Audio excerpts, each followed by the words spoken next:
Welcome to Fiery Femmes, the podcast where high achieving women build wealth, redesign their careers, and create lives with real freedom. I'm Sheena, an accredited investor, former tech sales professional, and the founder of Fiery Femmes. After a decade across global SaaS, startups, and my own reinventions, I realized the most powerful thing a woman can have is optionality. So, in every episode, we explore the future of work, the psychology of wealth, and the practical strategies that help women build careers and lives that evolve as fast as they do. Who is Lucy from Tap the Gap? Hi, everyone. My name is Lucy Keogh, and I'm the founder of Tap the Gap, which is a tech company essentially helping women build wealth while they shop. Yeah. I love it. I love it. It's so aligned and it's while they shop as well. So tell us about the mechanisms of that. Yeah, great. So, look, the way the product works is pretty simple, and there's three parts to it. So, the first one is we connect to your bank, and every single time you use that connected bank account, we round up every purchase to the nearest dollar, $2, or $5. So, that means you might go and buy a coffee for $4.50, and that 50 cents gets rounded up, and we sweep that money into your super. So, that's on every single transaction. And that money is direct debited 3 times a week. So you hardly kind of feel it. It's like a dollar here or there. The second way that the app works is what's called brand bonus. And that's where we have over 275 brands on the platform. And when you shop with them, you get a gift from them into your super. So it's usually a percentage of the fee. So I might buy a shirt like this at the Iconic and I pay $100 for it.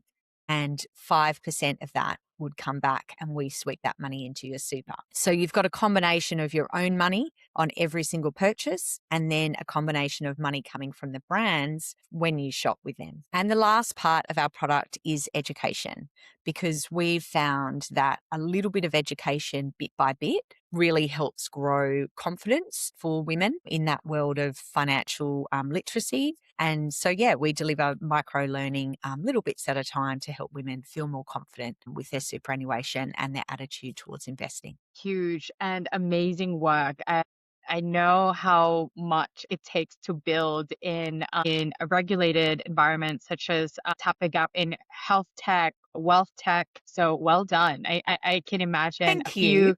a few of the battle scars along the way. Oh, yeah. Yeah, there's some stories, but, like that's...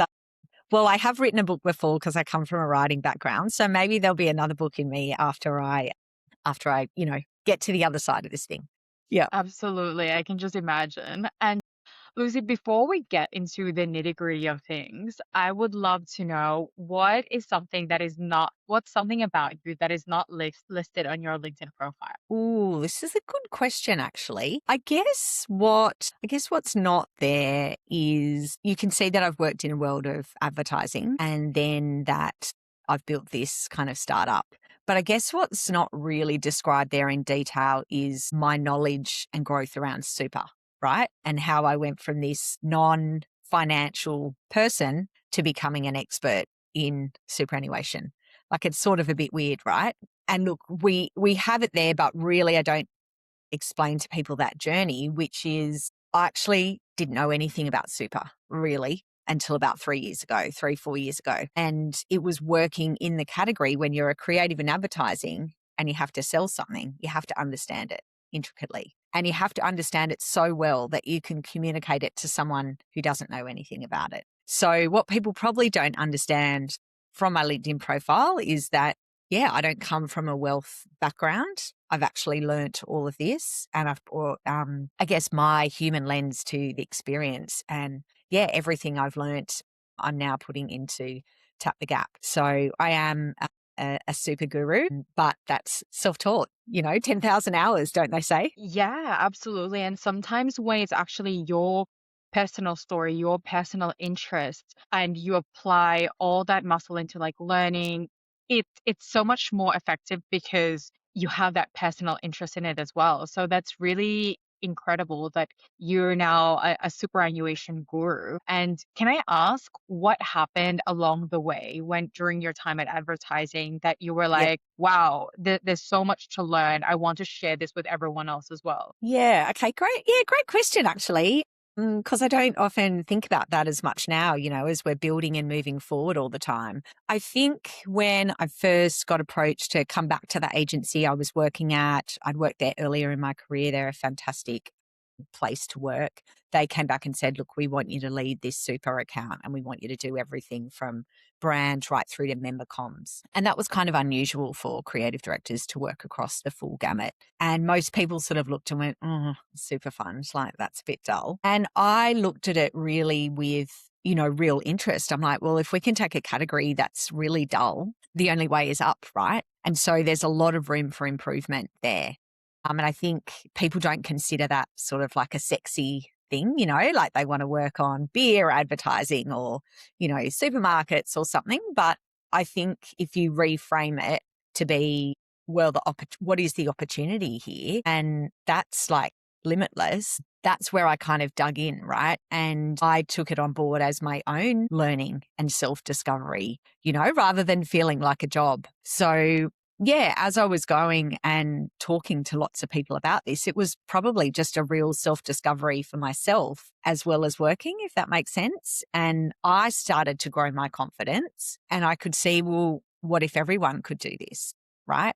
Like just little by little, because you don't understand everything about super and investing, you would know straight away. And if you try and get someone to even think that they can do that, they'll just be turned off. They'll be like, oh, it's a bit overwhelming. It's a bit too much. It feels too serious. So I think if I can align my journey of working for 3.5 years on not really knowing anything about it to where I am now, that's what I'm trying to emulate in Tap the Gap. Absolutely. And it's incredible because, of course, when you run accounts and you don't really know anything about, or maybe you know bits and pieces, you want to make sure that like you're credible. So you've researched a lot about superannuation and just make sure that when you're talking to your account that you actually care. So you've cared so much and have done your due diligence, extra work, extra homework to make sure that you understand their industry as well. Yeah, and that's a really good point actually, because you have to understand both sides. Like you have to understand the industry and the challenges that the super companies face, right? Like they've got a huge responsibility in terms of legal compliance, all of the reporting they do. Then, the marketing team is only one part of that. Then you've got the product team and you've got the consumer. So I think my experience was actually I'm not sitting on one side. I could see all of it. And that's kind of unusual because normally you have someone, at a super fund, like they're really living in that world all the time and they probably don't have as much of an understanding as, as we might, as people far on the outside world. I mean, the marketers do, obviously. But yeah, it's really interesting to understand all those facets, right? Because it's not as simple as just doing an ad campaign. It's really understanding fundamentally where the industry sits. What are the challenges broadly with the industry? What's the history of the industry? Where's it going? And that's probably what really excited me by not only understanding just a kind of thing from a communications point of view, but from a business point of view, what is this institution and how is it built and what is kind of fundamentally wrong, like at that structural level. So that's a great question that you asked. I think it's great that you're in an unusual space because I think that's where the opportunities lie as well. The unusual gray space. And again, like kudos to I was talking to someone earlier today and I'm like, I question myself on like choosing this space because it's so regulated that I feel I need to be very careful with what I say, what Yeah, and also, like, I am not providing personal advice at all. I usually refer people who do have those very specific nitty-gritty to advisors that I know, that I've worked with, correct. but absolutely no advice coming from my end. No Yeah, personal same. financial advice. Like, Same uh, here. We're general advice. But I think what's interesting about that, even as part of this journey, is, general advice. It is important. You need to understand the parameters of it, but literally translating what is factual advice into information that people can actually understand, that becomes classified as general advice. And I found that really fascinating to start with. I'm like, oh, so just so that I can explain super to someone so they can actually understand it, I need to have a license, And look, there's areas within that, right? Because I understand now better than I did when I started why I need that regulation because, these are really important things. This is someone's life savings that they're putting money into and that's really serious business. But I do find, I don't know, I just find there's great tension in the fact that, in order to help everyday people, yeah, I had to jump through so many hoops to get there. And ordinarily, I feel like that's the responsibility of our government, right? But no one is doing this job. We have the ATO and who enjoys reading the ATO website? Yes, it's informative, but do people understand it? No. And that's why we've got this massive gap and this chasm of lack of engagement because our systems and our infrastructure isn't there delivering on what I believe is the responsibility of the government, right? Yeah. Yeah. Yeah, absolutely. So someone has to take on the responsibility, and this is you.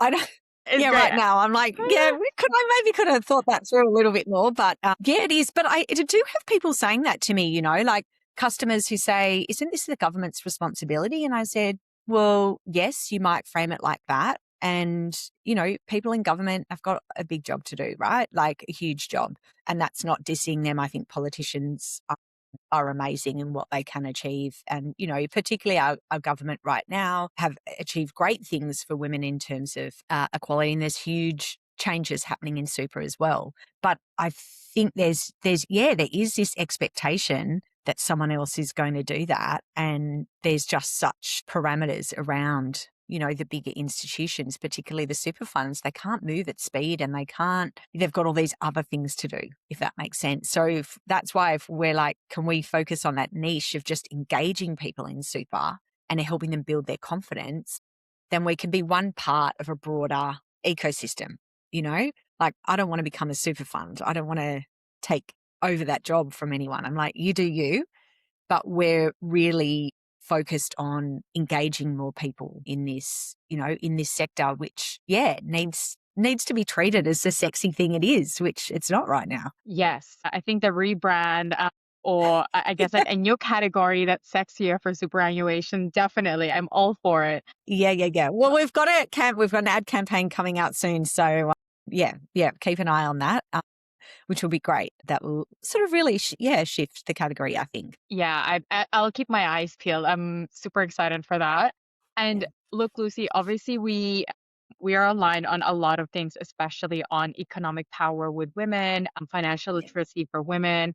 Yesterday, I had a call with a founder, and I told him about the stat of there's actually more women over 55 is the growing population for homelessness in Australia, and I think most in like the Western world as well. And he was so surprised, and I was just like, I thought this is like a fact that everyone knows, but it's not. So I guess one of the things that I'd love to talk to you about is yeah, around like economic power and about how women usually have the budget, yeah. but for some reason along the way, there's some mishaps that happen. Yeah. Yeah. It's so strange, right? It's a similar story, I think, to, you see girls ahead of the class, in school, and yet, they graduate and they don't take the jobs sort of in the workforce, even though they've been those high achievers. So, what I'd probably say is there's a real disparity in the way that women engage in our economy overall, right?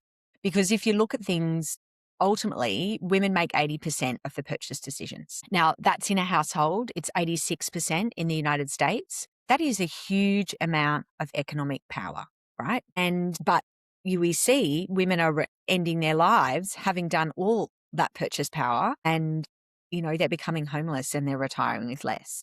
So it's a really interesting, just crux we find ourselves in to say, well, actually, you can get annoyed about it, the fact that women are retiring with less and we don't get paid as much and all this, but we have a huge economic power sitting right at our doorstep and we're not making the most of it. And that's where Tap the Gap comes in, because by actually allowing women to continue to make those decisions, but every time they do put money in their future wealth, we're kind of hacking this system, right? And a lot of people haven't thought about that.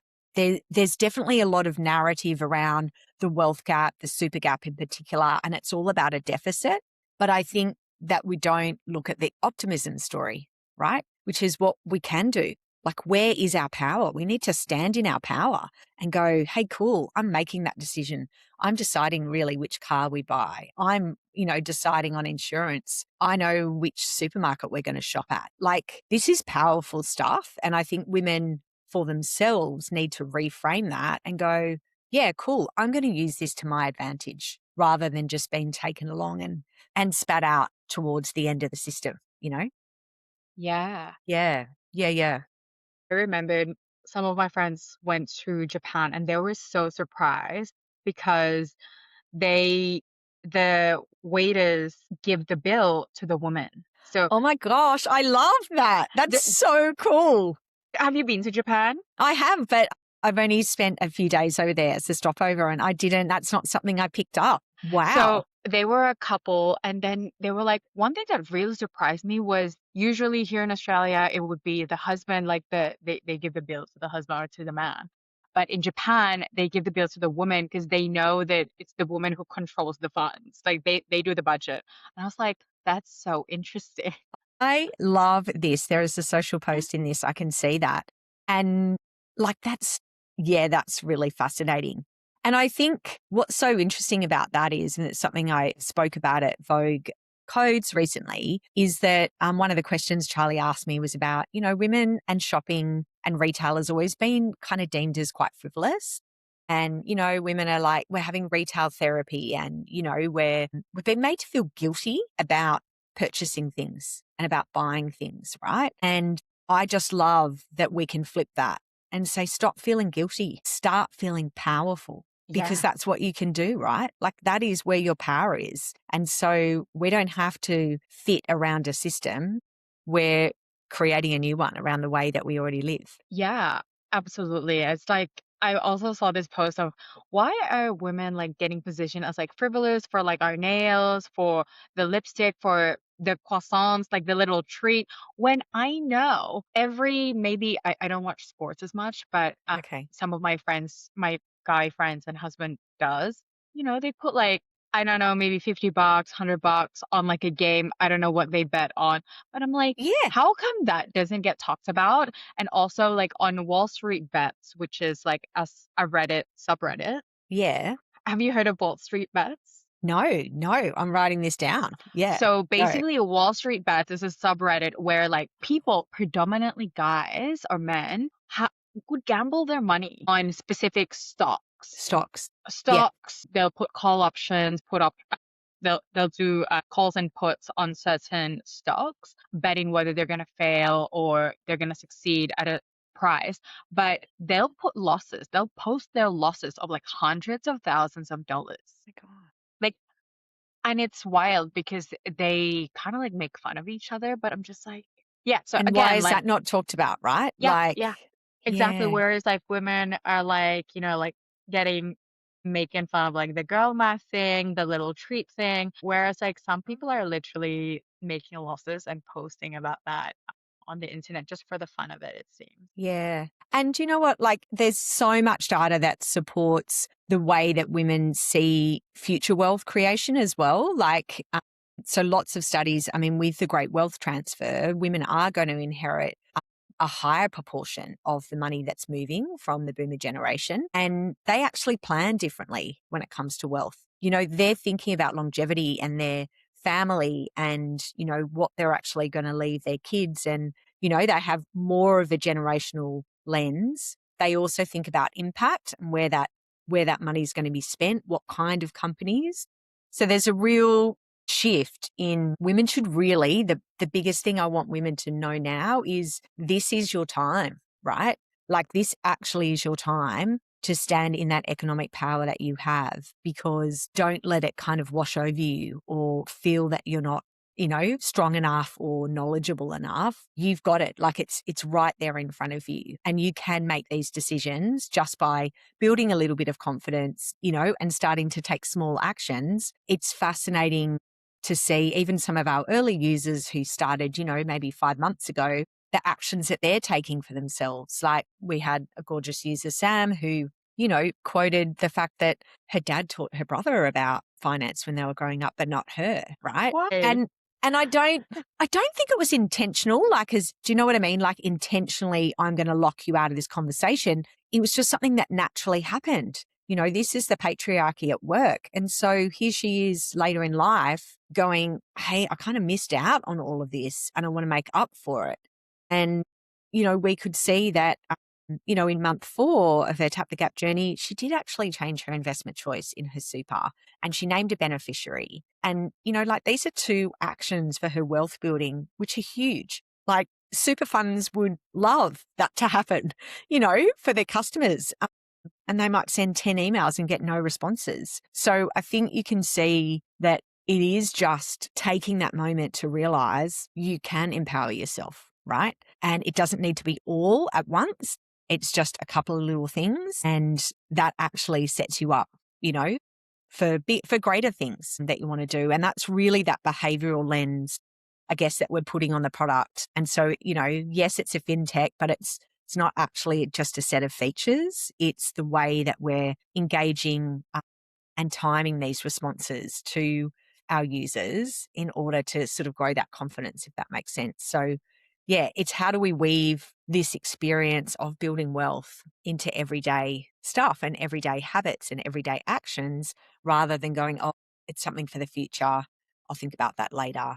And then that later becomes too late. Definitely. And you're touching on the important and beneficial thing about time as well. Yes, So if people knew more that like if only right, like when I was like in my early 20s that I kind of knew what if I know only. now, right? Amazing. Even if it was like maybe like $5 a week or something, like the impact of that would be massive. Yeah, like even just this idea of compound interest, right, is not something we're really taught. And I think it's part of one module in year 10 maths, and then superannuation is part of extension maths in year 12, which again to me surprises me because everyone will have a job at some Yeah. stage unless you're a trust fund baby. So, these are fundamental skills that our kids in Australia are missing out on, right? And if they know that, then yeah, they're already ahead of it.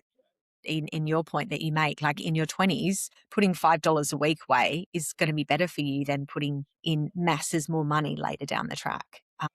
Yeah, it's great to see that, we've got young women using Tap the Gap and actually coming and talking to us, and they're really interested in this stuff because they know that they don't have everything that their grandparents had or even their parents had. Like the opportunities for them to build wealth are different now. And, property might feel out of reach and, that the control that they have is not exactly where they want to be. So I do find that really, yeah, really powerful for people to understand these early messages, right? So good. I read an article, I think was it this morning, that says that Gen Z is actually out earning millennial women at the same age. Oh So, and gosh. I think it's because Gen Is that a Z, combination like through earnings? Is that wages alone or just earnings based on investments and wages? I feel like it might be earnings because I know that Gen Z focused on investing in stocks Yep, versus like property. And correct. to be fair, like with millennials, there was like the global financial crisis by the time that millennials like graduated. There's like Yes. just a few financial crises, but also Gen Z really studied and made sure that they were aware about like the financial complexities early on. I think Yeah. that's really they invested in their education basically. Yes. Yeah. And I would agree. And I think, I'm seeing as well parents, wanting to get their children into Tap the Gap and do you know what I mean? Or into that early because it is that hindsight that we have later in life, right? To go, I want you to have more than what I've had. And actually the more is the education that we didn't have. Like every generation wants the next one to be better off. But I think the theme that I'm seeing through that is they want that, these women now want the next generation to be better off from an education point of view because they know the challenges that they had, in their life, which is really encouraging, I think. Yeah, Yeah. Yeah. But crazy. the other thing that I've really noticed and I'd love to sort of touch on is, I guess, that behavioral lens, which is, the idea of wealth building has always coming back to that sort of frivolous thing. It's always been framed as something about willpower, right? You've got to be really strong, to not spend money or to spend money, and you've got to have these strict, budgets, and, like no one really wants to budget. Like it's not an exciting thing to do. We want the end result, which is we want to feel financially free and we want to feel strong and confident that our money's doing what it should do. But then we kind of get locked in this, I've got to act, I've got to learn more, I've got to do more. And that's where we're coming unstuck, right? Because the whole world for women right now is about adding more stuff to all the things that they are expected to do.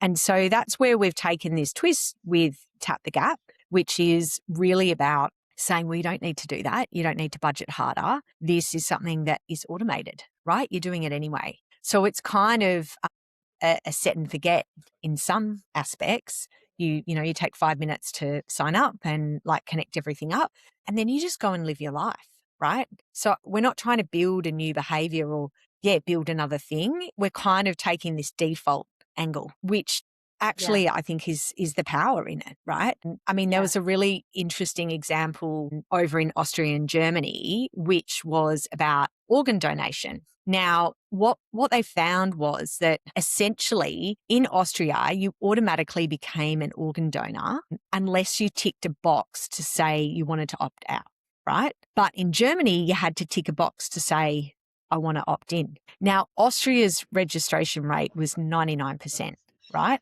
Because you had to actively say, no, I'm really against this. But in Germany, you really had to make that decision then and there. And that was a hard decision for people to make. So they had lower uptake. So I just find it really interesting to go, if we rely sheerly on willpower in that moment, we're not always going to achieve what we want to achieve, right?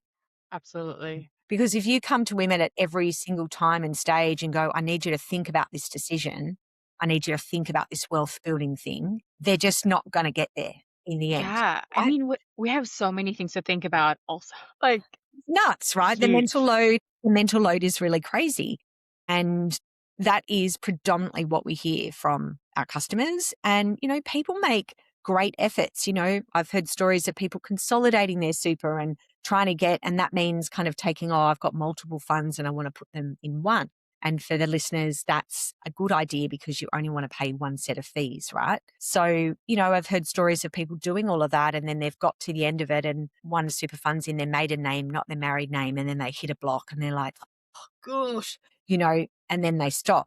Now, a lot of that ultimately, if you know what you're doing, the super fund you're moving to will help you with that process. And it's not as complex as you might think, but it's what you think at the time. And a lot of people think that engaging with their super is really complex, right? But it's not as much of it is. So that's where I just think this whole thing about behavior and the way that, we have to reframe that and kind of lean into these default behaviors. That's where the power is for women. So stop doing so much and do a bit less and, be potentially better off, as we say in the financial circles. You could be better off. Yeah. We can't guarantee. Yeah. Yeah. Yeah. Definitely. I think with the behavior as well, I love how Tap the Gap is embedded into the everyday thing that we do anyway, which is like tapping your card. Like you're already purchasing. It's not something besides, I guess, like signing up and syncing all the accounts. It's not something that you have to do like all the time, like log something every purchase. And to your point about like budgeting, I think it's like there's only so much that you can budget. It's like your income is like, yeah, you can budget the disposable income that you have, Yeah. but there's a limit to it. I don't really like, besides all the budgeting that you can do, I'm a big fan of like try to create more income and create more Yes. revenue streams than just like how many coffees can I have this week? It's really, there's so Yeah. much that you can do. You're right. Well, that's the optimism angle that you're taking, right? Rather than the deficit, which is what can I cut out in order to get ahead, or what can I enhance, to get ahead. And so, we're leaning into that optimism, which is you do have power right now. And it doesn't matter if you're 25 or 55. One of the things that I want a 55-year-old woman to know is that, yes, you are closer to retirement, but the money that you have in your super keeps on investing past that date. right? So it invests for the next 20 years as you draw down your pension salary on it. And a lot of people don't know that because you know what? Like, no shame. It wasn't explained. I didn't know that 3.5 years ago. I thought you just got a lump sum and rode off into the sunset in a Winnebago, that you just took it all out and you bought one thing. Do you know what I mean? Like, and it doesn't help the fact that you've got a government pension and a super pension. Like, they've both got the same name, but they're different things. So yeah, like, this system is fraught with unnecessary complexity, I think, 100%. and Yeah, kind of setting us up to fail. But yeah, and that's the reason we exist, right? To do that. So I think, yeah, whatever stage you're at, there's potential in now. And even if you are putting in $20 a week, or like, our users at the moment are putting in around 40 to $44 a month, which is sort of around $10 a week. It doesn't sound like much, but that can be an extra 35 to 40K, over 30 years, right? Which isn't nothing, you know. it's huge. And that's just that money alone. If you add that to what you've already got in your super and it's compounding and growing, then that number could be even greater. Yeah. So I think if we can say to people today, it's not about like trying harder. It's just about being a little bit smarter. Absolutely. And this is what we're trying to do, is make it a smarter option, for women. And I can see, we have men on the platform as well, non-binary individuals. Like, Tap the Gap is for everyone. And we've even seen, we've got men on the platform who are putting money in their spouse's super, which is fantastic, right? And this is a community issue, which really, if we look at it, it's not just about women having less. It's actually about Australia, like, Yeah. underestimating the economic impact that women have on our economy, right? And that's like a really big, chunky kind of topic. But Yeah. I think, it's really important that we look at that because, women aren't earning as much. They live longer, we're classy birds. We stay alive. We do. We're We do. healthy.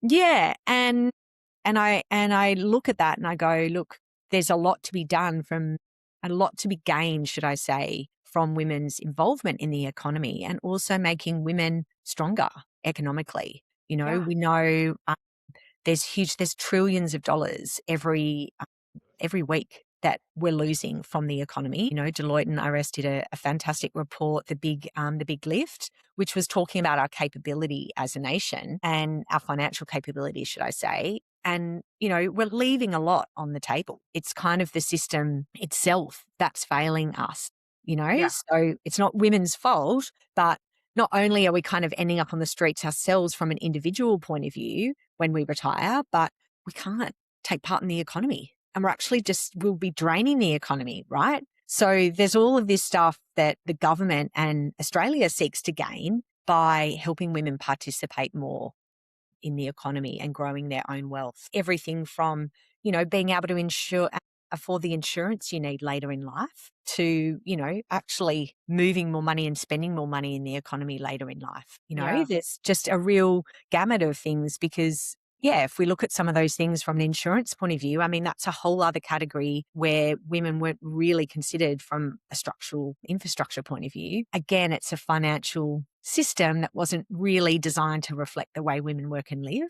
Like, if you get an insurance policy right now as a woman, you're kind of considered a risk, right? Really? I actually didn't Yeah. know that. Yeah, you have time off work, if you're going to rear children, like, that's a risk. You might, there's a chance you'll die in childbirth. Like, these are very small percentages, but these are all parts of a female's life story that don't factor in, like, to a male story, right? Yeah.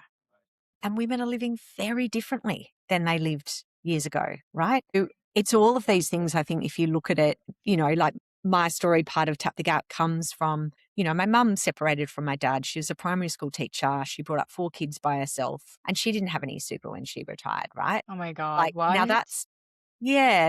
that's the system letting her down, right? And letting down all of these carers, these amazing, people who don't get paid right at the, higher tier, the nurses, the teachers, that care economy. Mm. And I know there's huge discussion around that and talking about care credits and how can we actually value that contribution to the economy. But I think if we look back at it, mum contributed, she was really productive, right? Like she was Yeah. a productive individual. She taught kids, future taxpayers. She brought up 4 kids and we're all doing reasonably okay. So if you look at her from a productivity point of view, she's a highly productive member of society. And yet that's not being reflected. And so I think, we know that productivity in our nation and innovation has slowed, right? Like our productivity is at like 1%. Yeah. If we take a step back and go, well, women have so much to offer, so much, let's get them engaged in the economy more and look at that productivity behind it, like what we could actually achieve. So yeah, I mean, I think there was an article this week that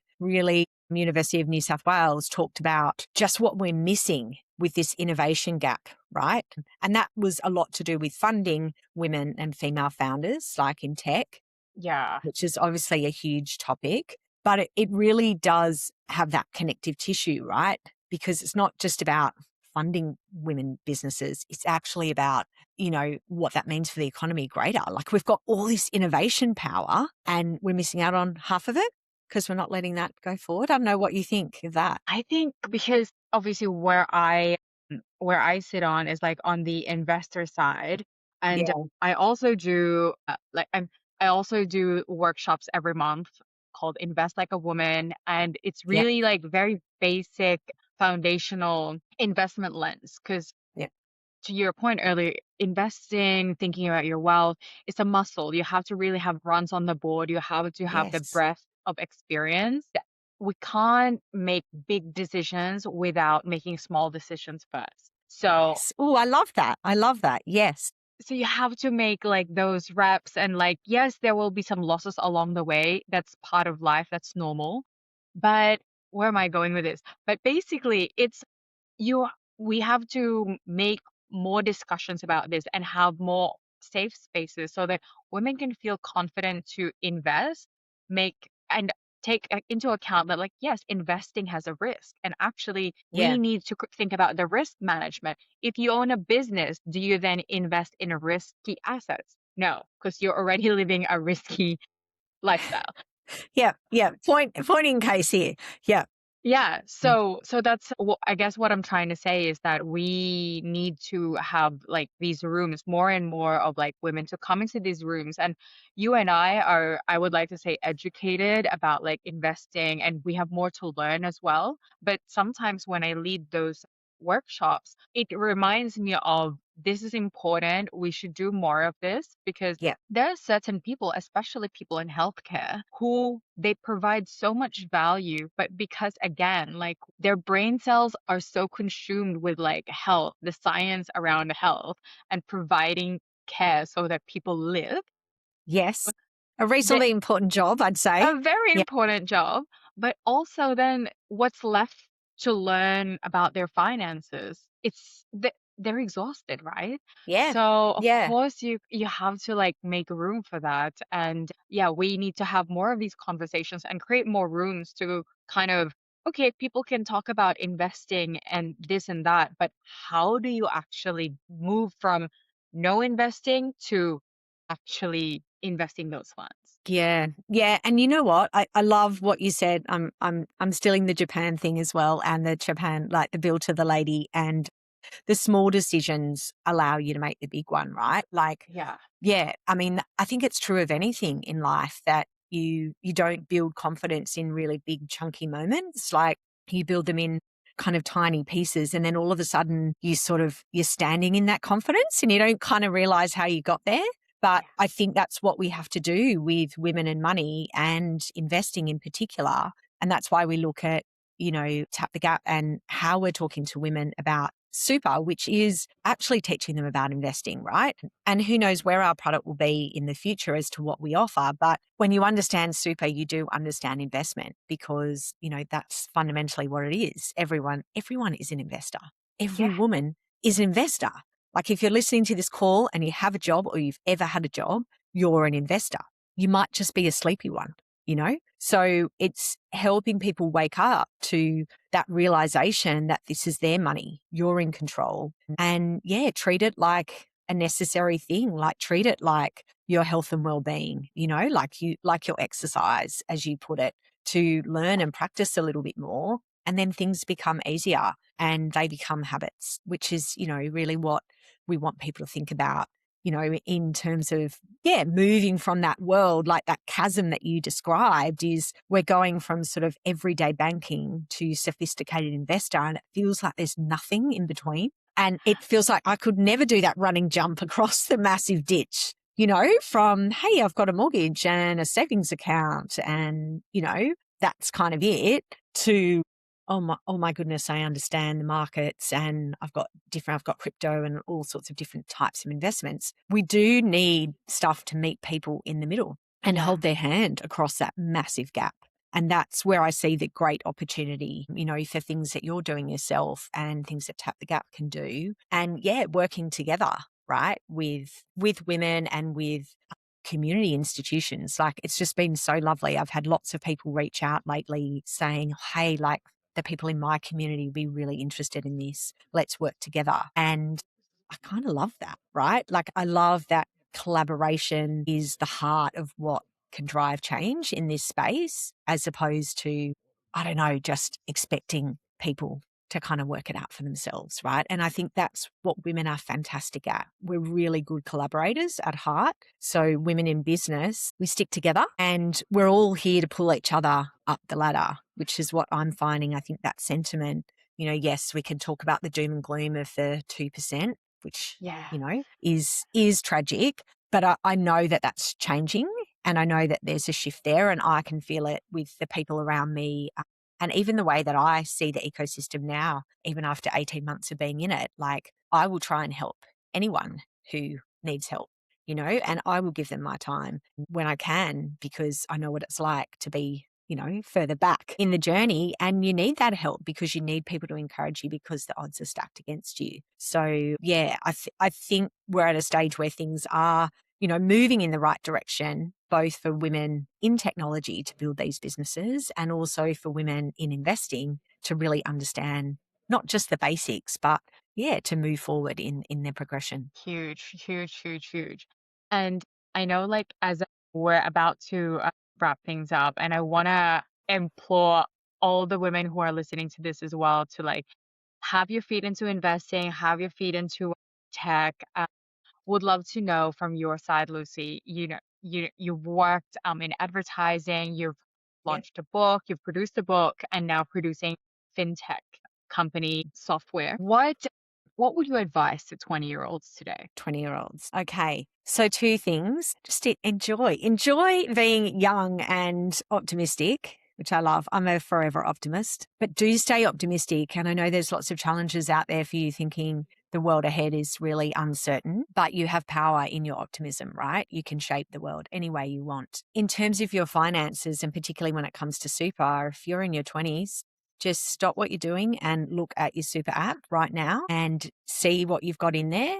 And don't panic or don't think that, oh, I'll do this later. Start now. Start today. Even if it's $5 a week that you want to put in, just know that time is on your side. And, whether you think I'm this older woman trying to give you this sage advice or whatever, take it as you will. But honestly, you will thank me. You'll be telling people about this later on. So know that if your 20, time is on your side, and the choices you make now will set up the choices that you're able to make later in life, because financial independence creates choice. And that's all I want for the women of Australia and around the world, is to have choice. There you go. All the options that you have. And that's really the goal of investing as well. Yes, Yeah. it can make you a billionaire, millionaire, but also it gives you choice and option. Yeah. Yeah. And that's what you deserve. That's what all women deserve, because we all work hard, whether you're working at home, looking after children, caring for someone, or working in the workplace and being paid wages. We all work hard throughout our lifetimes, and we always care for other people, often ahead of ourselves. So yeah, getting your financial independence and making sure that you build that for yourself creates choice. And that's everything from leaving a job, walking away from a bad relationship, traveling, or starting a business. When you have that great foundation, you can do whatever you want, and you'll probably do something awesome, right? And we need more of that.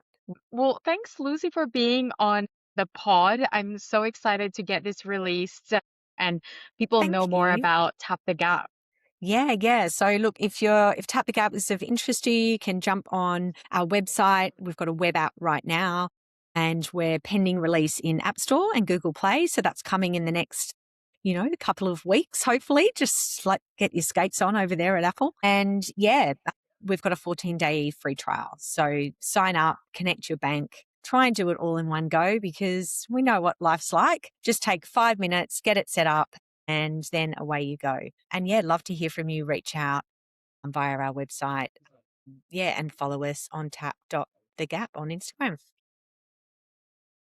Thank you for listening to another episode of Fiery Femmes. If this resonated, share it with a woman in your life because we rise higher when we rise together. Don't forget to follow and review. It helps more women access the tools and conversations that build wealth and confidence.